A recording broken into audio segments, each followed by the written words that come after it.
Immigrants have supported the American economy and have grown over a period of time, as for as long as anybody can remember. But there is also at the same time certain small section of people who are very opposed to any group of immigrants who come into America. And so this is nothing new. It's not a new phenomena as such that people view this um, as a racially biased, which it is. But over a period of time, all these different groups were also subjected to racial attacks when they were coming in. What is different right now is social media, which anybody with a keyboard and access to internet can say any outrageous things, and anybody who makes most outrageous statements get the headlines. We saw that a lot of Iranian bots were attacking Indian immigrants who were pretending to be Americans, who had a picture of an American person and with the American name, even had a location, but they were actually Iranian bots who were attacking Indian immigrants at the time. So Elon Musk came to US as somebody who was a student and then changed to H-1B visa. Now, this is the first time in the history wherein somebody who came on H-1B visa to America and is now the richest person in the world, we say that no, any system that asks for preferential treatment doesn't work. It doesn't work for the immigrants, it doesn't work for America, it doesn't work for Americans.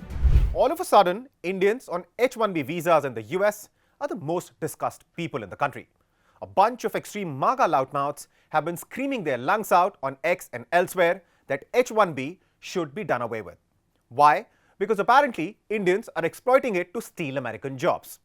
Now, is that true? Well, if you think all jobs in all American companies should go to the Americans, yes.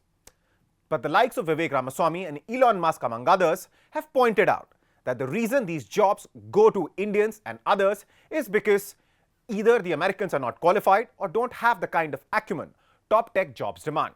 But the MAGA extremists aren't interested in merit of any kind, of the immigrants who these jobs are going to, or the merit of that argument. So when Ramaswamy and Musk talked about removing the nationwide cap on H-1B, it was immediately interpreted as leaving the gates of corporate America wide open for more Indians. Something the MAGA extremists are dead against.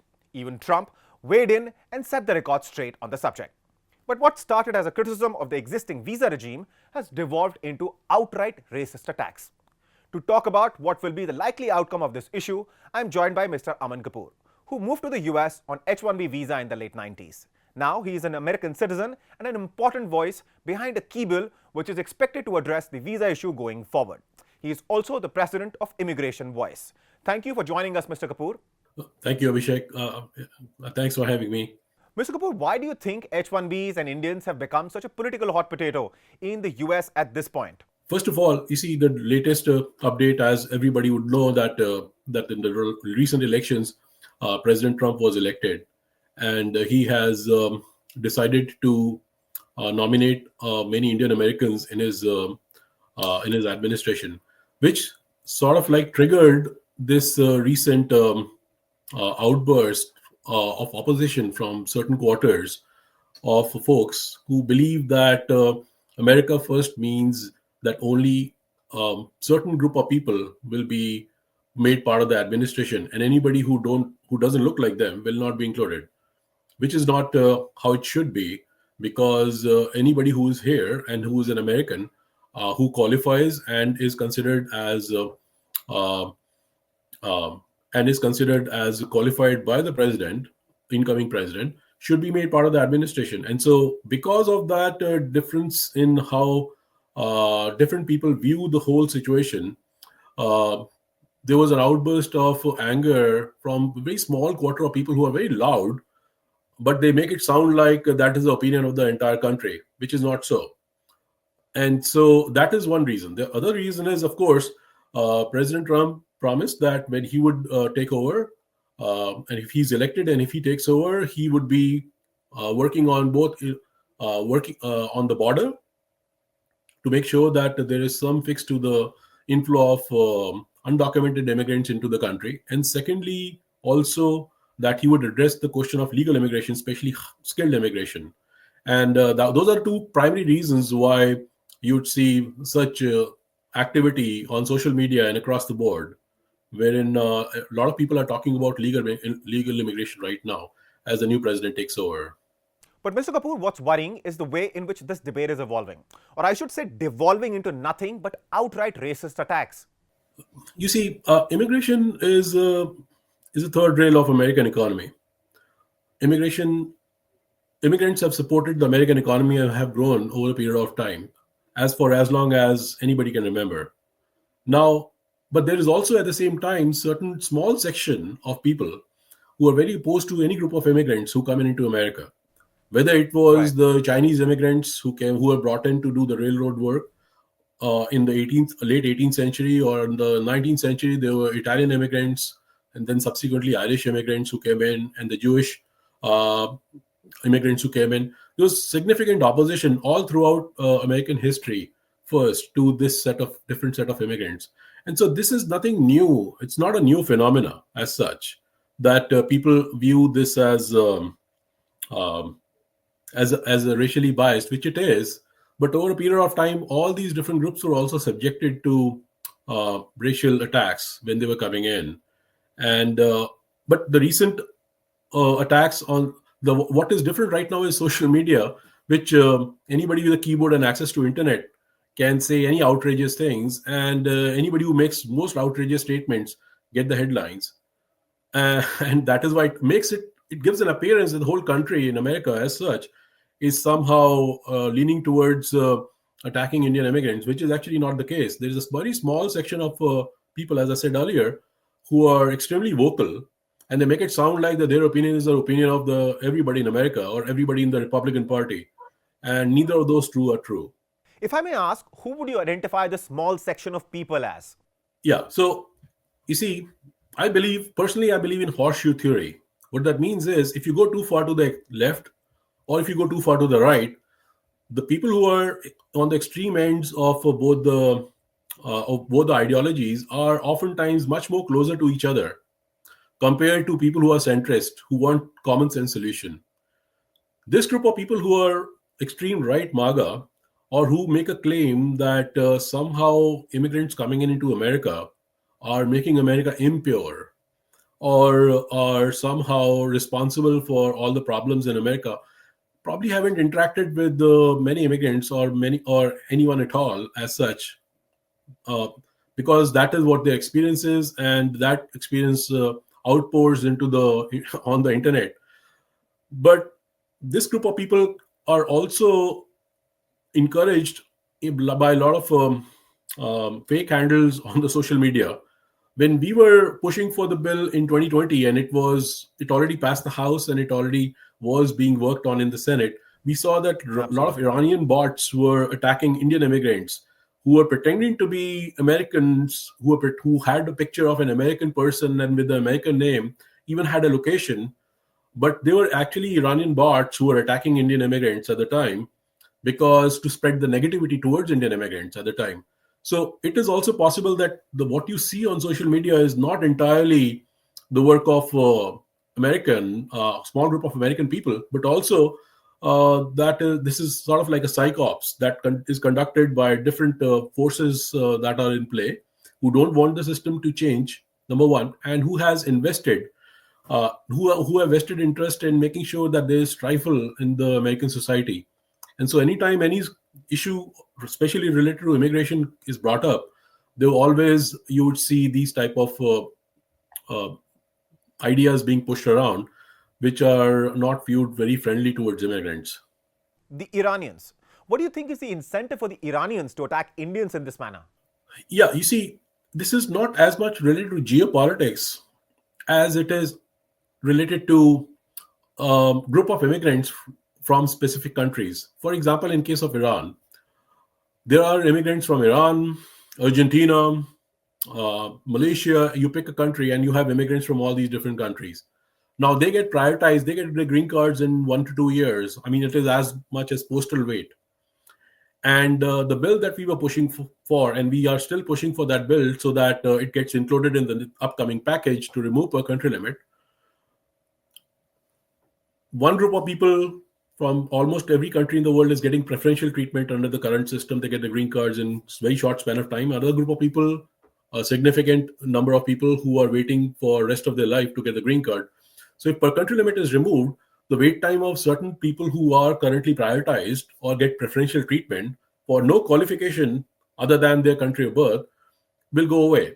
And because of that reason, a certain group of people from Iran and other few other countries, they did not like that, and they were making it sound like it is not that they are attacking the bill, but they were creating fake handles and making it sound like the entire American population is against the bill. But that is a backdrop of how we had personally viewed what we see on the social media is not entirely what it is. Of course, there are other forces in play who actually want stifle in American society all the time, who are who are spreading different messages from across the borders of what is from across the border from America, and they are posting different messages to create stifle and generate traffic. That's number two. Number three, and then there are a small group of people. You might have seen Laura Lomer messages and a few others uh, who were very outspoken, and not just outspoken. They were, um, in a way, as you pointed out, not really not politically correct and not very friendly towards Indian immigrants or any immigrants as such. If If you certain ask me, I will call it entirely racist. that is one way of looking at it, absolutely. And you see, we cannot be who our opponents are. I always view anything, even regardless of how our opponents or anybody who opposes us, they push or they position themselves. When we are trying to do a bill, we have to understand that our opponents are not evil or they're not bad or they're not wrong. They just have a difference of opinion. And that is how we have made progress with our bill all across the board. We just Right. believe that they have wrong set of beliefs, and we just have to educate more people to make sure that in a democracy, more people are educated about the contributions of immigrants. And instead of name calling, because name calling doesn't help in both ways. And of course, as you can see, more and more people are moving away from folks who have been making racist comments about Indian Americans and other immigrants, because in a society which has to rely on political dialogue in public space, you cannot go after one another in a nasty manner as some of these folks have done. There needs to be political discourse, needs to be respectful. And I believe that significant number of these folks, when they will look at the facts, they will turn around and they will support the upcoming bill that President Trump would want to do. Mr. Kapoor, I'm sorry I'm interrupting you, but what are these facts which, if discussed, you think can potentially change the mind of those on the other side? I think there are one within that group of people who are making outrageous, nasty comments. Some group of a large section of population can be convinced to uh, to to change their mind when they would interact with somebody who has been here on different visas and is now a citizen. And there are a lot of examples. For example, Elon Musk came to US as somebody who was a student and then changed to H-1B visa. Now, this is the first time in the history wherein somebody who came on H-1B visa to America and is now the richest person in the world, and with holding uh, key positions with the most innovative companies in the world. It hasn't happened in the past, but we knew that eventually something like this would happen, and that will be a good example. But of course, you see, there are certain group of people who can never be convinced, who don't want to get convinced. It doesn't matter what the facts are because they have a certain worldview. But then there are other people who are, over a period of time, we have experienced in Congress. We have done thousands of meetings in the Capitol Hill, educating members of Congress and their staff. And we started with a point where members of Congress, they opposed our bill in the beginning. Even some senators who actually opposed our bill in the beginning, but ended up supporting it, rather co-sponsoring our bill when they understood what the bill does.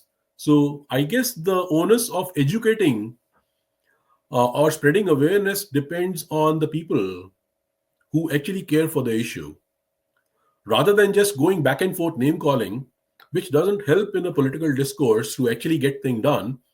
People need to be more actively involved. and first educate themselves in speaking up and become part of the political process by speaking Right. up and speaking to the members of Congress in their districts, in their states, speaking to the senators, telling their story. Because in the end, the decision would be made by folks who sit in Congress. They will pass Right. some bill, and this sideshow on social media is not of as much value, even though that seems to be grabbing a lot of attention, at least for now. But what happens in Congress is not directly proportional to what happens on social media. Members of Congress or the staff are not going to everybody's Twitter handle or Facebook pages to see what people are saying or not saying. They actually get convinced by facts, and but the facts are that our folks who actually care for this issue need to speak up. And when they speak up, there's no need to name call the other side as racist. We just need to stick with the facts, focus on the contributions that we have been making, and do it in a humble way with humility and ask for equality rather than preferential treatment. We have seen folks who actually start asking for preferential treatment, saying that this group of people should be prioritized or over the other. We say that no, any system that asks for preferential treatment doesn't work. It doesn't work for the immigrants. It doesn't work for America. It doesn't work for Americans. We always focus on creating more awareness with the members of Congress. At the same time, focus on a system that is based on equality and fairness. And Right. I think if we stick to those principles, we have seen that over a course of last 18 years, when we have worked on the bill, we have converted a lot of people who used to oppose our bill. Now they support our bill. That's wonderful to hear that there is bipartisan support for it. But as you were saying, that, the sideshow on social media, as you chose to call it, is not going to determine the future and the fate of the bill. You said it's the members of the House and the Senate who will. So if you would like to, I'm not sure if you want to at this stage, but if you would like to, could you please name these senators, some of the key supporters of the bill? Sure. In the past, the bill have been supported by very conservative senators, Senator Mike Lee from Utah, and he actually championed the bill. He took it all the way through and got the bill passed over objection of a lot of different senators. He negotiated changes into the bill, and he got it passed in the Senate with all 100 senators voting for the bill. Never in the history of America, an immigration bill which has significant impact has been passed in the Senate with all 100 votes, which speaks for itself about the support and the leadership of Senator Mike Lee and Senator Kramer, who have taken over the bill since last Congress and have sponsored the bill, and we expect that he would sponsor the bill again very soon in the new Congress when it starts after 3rd of January, which is tomorrow. And we expect that we have, and then Senator Cotton is there, who is also very conservative from the state of Arkansas. He believes in fairness and equality and treating people based on skill and the economic value that somebody brings into the country rather than country of birth. And there are scores of others. Even on the House side, we used to have Congressman Chaffetz, who is no longer in Congress. He retired, but he was championing our bill. He was also a very conservative member of the Congress. And right now we have Congressman McCormick from Georgia. He's also very conservative, and he's a champion of the bill right now. And we expect him to sponsor the bill again in this Congress. So if you see, and these are the conservative members, and I can keep on going, and there won't be enough sufficient time for on this segment. But the point is that we have across the board bipartisan, bicameral support, meaning support from Democrats and Republicans in both the House and the Senate, which is why the bill passed with the 365 votes, only 65 opposing in the House. And then the same bill went to the Senate. It passed with all 100 votes in the Senate.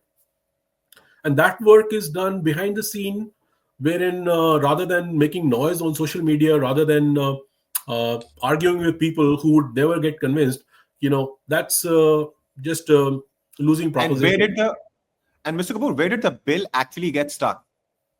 So the bill got stuck because it went to the Senate, it went to the House, it passed, it then went to the Senate. Senate made certain changes into the bill because there were some senators who were opposed or they had certain objections and they wanted other provisions to be included. And because the bill changed and certain provisions were added to the bill, so it had to go back to the House to again pass the same language in the House. Now, when the same language went to the House, there was sufficient time, but House Democrats did not bring up the bill.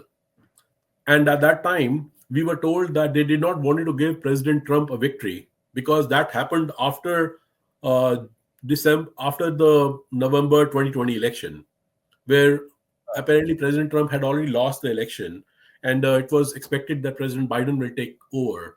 And during that Right. window of time, the bill actually passed the Senate with all 100 senators voting for it.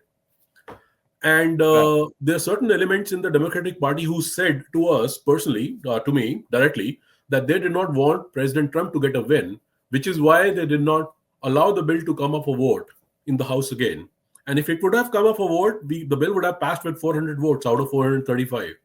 Or the point is, it would have passed with massive support, and it would have been Right. already. But the politics was put ahead of good policy, and that is never a good thing. Hopefully, yes, once the bill is presented again, it will clear this time.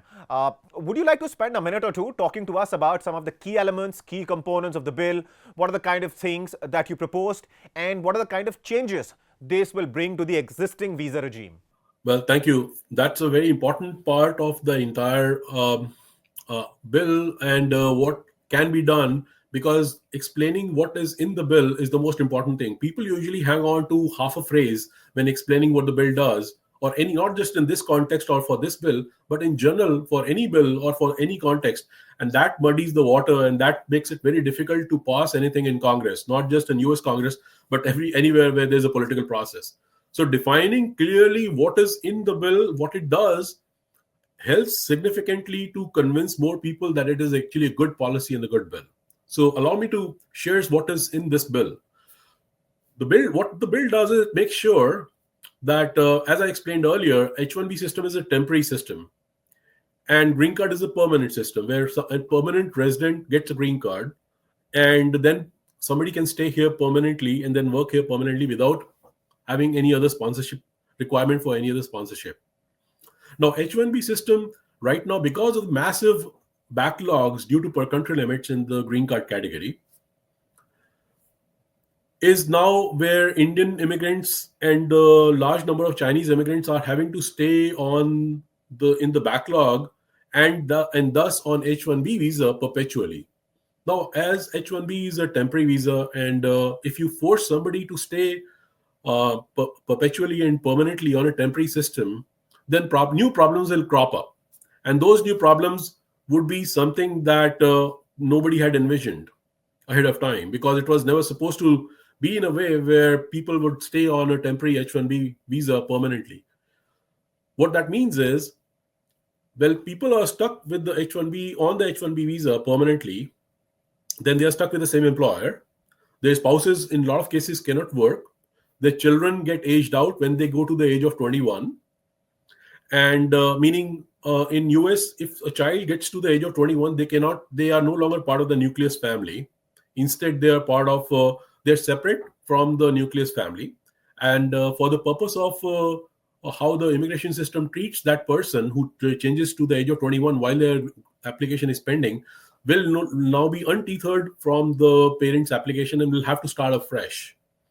And so that child would age out, meaning that child would either have to change to a student status or will have to leave the country. Meaning, imagine a child who came from India who was 2 years old, and then their parent came with the parents, and the parent got H-1B visa, have been staying in the US on H-1B visa and waiting for the green card. Because the green card queue for Indian Americans is such large that the child has now changed into is now 21 years old, and because of the 21 years of age, the child ages out. And once the child ages out, this is the only country that the child knows. This is where the child has lived their entire life, and now the child is now the child gets kicked out, and that's not a good system. That's not a fair system. Okay. So these are the many problems that the bill actually addresses. In addition to that, it also curbs a lot of abuses in the system, because there are abuses where some employers, they bring in a person on a visitor visa for 6 months, and somebody on visitor visa should not be allowed to work in the US. The purpose of visit is somebody comes in, do business meetings, and go back, which is different from somebody who comes in and then comes to the office every day from 8 to 5 and then works all day for 6 months and does a job and still gets paid in India or somewhere else. And that's an unfair system. That's an abuse of the system. So the bill actually forbids doing that. Number one. Number two, it creates a website for all the jobs that for anybody who's on H-1B visa, their job description and the job title and the location is posted on a separate website, will be posted on a separate website, so that if any American who thinks that they are qualified, they can apply for the job. And the point is that Americans would get first shot at the job rather than prioritizing immigrants, which is any country would do that. I mean, imagine in India, if somebody would come in from Sri Lanka and Bangladesh and is prioritized over somebody who's from India, then obviously Indians will find it very unfair. And so people who are opposed to that kind of system in America, they're not racist against Indians. They are just expressing that that is wrong because in their country, they should be prioritized, meaning Americans should be prioritized from their point of view. And, there's nothing wrong with that expectation. And that is also one of the ingredients of the bill. Plus, it also curbs a lot of exploitation of immigrants. There's provisions for, as I mentioned earlier, kids not aging out. And then in a 10-year transition period, the per country limit is removed entirely on the employment-based green card system, such that immediately people who are in the backlog from other countries will not immediately get blocked out. It's that there will be a slow transition period, such that immigrants, when they come in the future, they will know that when they come to America, they would know exactly what their position is in the line. Many people who are from different countries, they attacked the bill saying that, well, I came here last year. If I had known that I would be waiting for 170 years, and somebody who came in from, say, Argentina, and then I would have not come. In that case, what the bill does, it has a gradual transition period of for 10 years, wherein per country limits are first increased and then subsequently totally eliminated. In other words, Surprisingly, that sounds like a win-win situation for both sides. You're also considering the genuine grievances of Americans who are complaining, while ensuring Indians who get to the US on H-1Bs are treated fairly. Yes, that is correct. You see, in a room full of people, if some people are less equal to others, that means nobody is equal to anybody else. And in the current US economy, there are 110 million people who actually work. And if 2 million people are skilled immigrants who are stuck with certain employers, then employers have bad or wrong incentive to hire more people from that country. Which is why you see 75% of all the H-1B visas are hired from India. It's not that Indians are smarter or better than other people across the planet, although that is what a lot of people would like to believe. The truth is, when you compare millions of people in one country to millions of people in another country, nobody can say that who's smarter or better. And you can always find 50,000 skilled immigrants who are really smart. And if you go to any large country in the world or any large city in the world, go to Johannesburg, you can find 50,000 engineering graduates and doctors who would want to migrate to America. You can go to, you go to Santiago, Chile, or you go to any large city in the world. You can find 50,000 people every year from just that city who are qualified and who would want to come to America. But in this context, there is a bad incentive for certain employers to specifically go to India and then hire Indians to come to America on H-1B visa and then exploit them. We believe that that is a wrong reason why an employer should go to India or any other country to hire people. Mr. Kapoor, could you explicitly tell us which elements in the existing H-1B regime are incentivizing the hiring of Indians and also making Indians vulnerable to exploitation by employers? You see, employers know that if they hire somebody from India, those employees will be stuck with the employer for the rest of their life. Those employees will not be, even if the employees will, what that means is because the green card backlog is so long, these employees will never get the green card. So while somebody is waiting for the green card, they're stuck on H-1B visa, which is employer sponsored. And that means that employee is stuck with that employer who sponsored that employee to come to America or to work in America. And what that means is, in any relationship, whether it's two neighbors or two friends, or in this case, employer-employee relationship, if one party doesn't have any leverage at all, because employee is totally dependent and stuck for their entire stay in America on their employer, then the employee doesn't have any leverage. When the employee doesn't have any leverage, say end of the year, there's a performance review and the employee says, well, I think I'm deserving of a pay raise. The employer will say, no, I'm not going to give you pay raise. So what is an immigrant who's stuck on H-1B visa and is waiting for green card for last 10 years going to do? He's going to say, all right, I'll just wait. Because there are only two options: either get kicked out and give up everything that somebody has built up for last decade, or just stay and wait for a system to get fixed.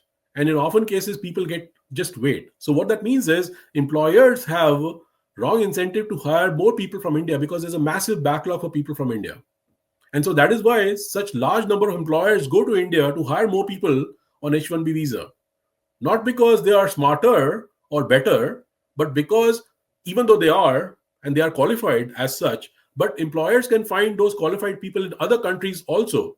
But there is an incentive for those employers to specifically go to India and hire more people from India, so that the backlog mushrooms and grows into much bigger size.